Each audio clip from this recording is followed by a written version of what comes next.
The new Pacejet Carrier Performance feature provides better visibility of your shipments from point of origin out to delivery with your customers.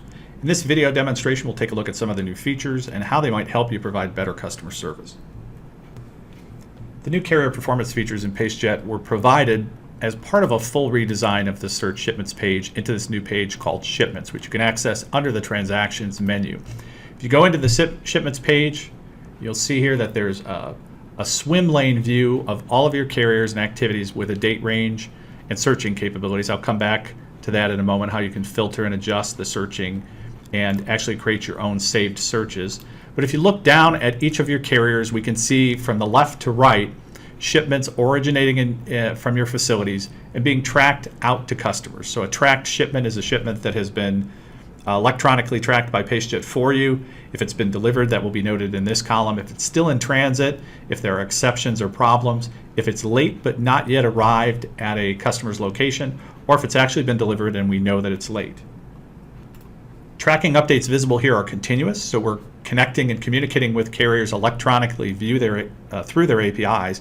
So what that means is you want to take a look at the API connections that you have activated in Pacejet, and there are probably circumstances where you're going to want to upgrade those connections to get the latest tracking information in support of carrier performance. So as you use this feature and look at the data, feel free to contact support to upgrade your carrier connections if the detail isn't exactly as you expect.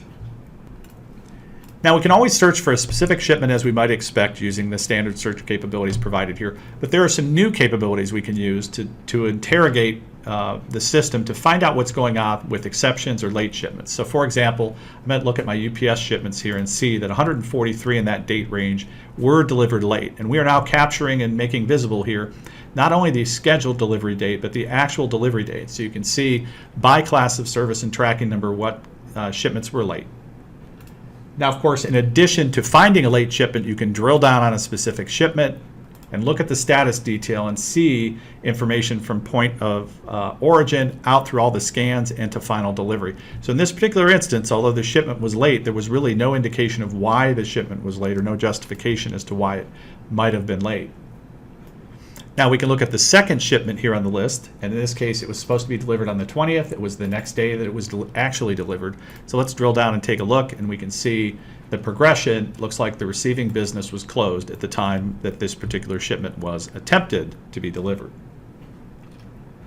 Let's take a look at an expedited shipment, a next day air shipment here, and track the status there. Here we can drill down and see that weather conditions appear to have delayed this particular shipment.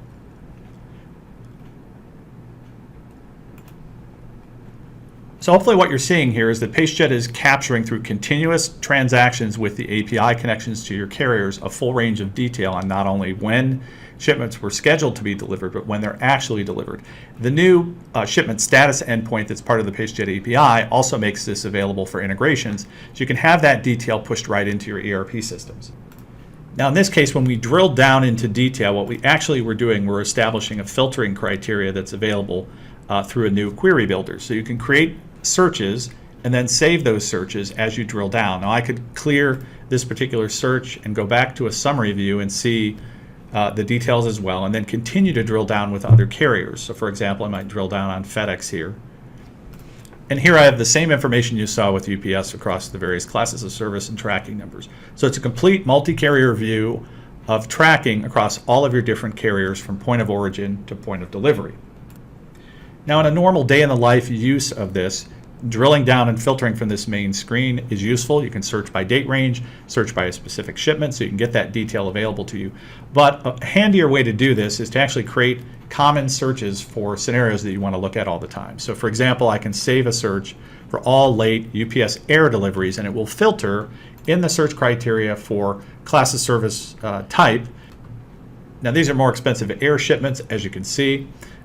And we can note that some of them may not have been delivered extremely late, but they were still late. So in this example here, we've got a 3 p.m. deadline when it was supposed to be delivered. It was actually delivered a couple hours late. We drill down, look at the status. There's no specific reason why that's late. So this shipment may be eligible for a refund with UPS.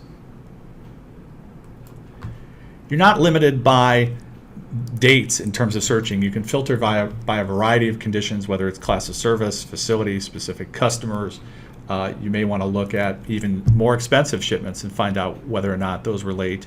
These are all the shipments that were late for quite a bit more expensive shipments, and you may be able to file refunds. Also note that this is multi-carrier, so you can use it for all of your carriers. And again, depends on the connectivity, the connection version that you have. So it's a good opportunity to upgrade those connections to get the latest status information as part of Carrier Performance.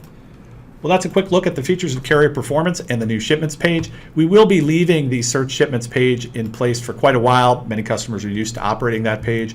Eventually, as we continue to iterate and make improvements to this shipments page along with the Carrier Performance tracking, it will replace the search shipments page. So contact your customer success manager, request access to have Carrier Performance turned on, and take a look at the new features today.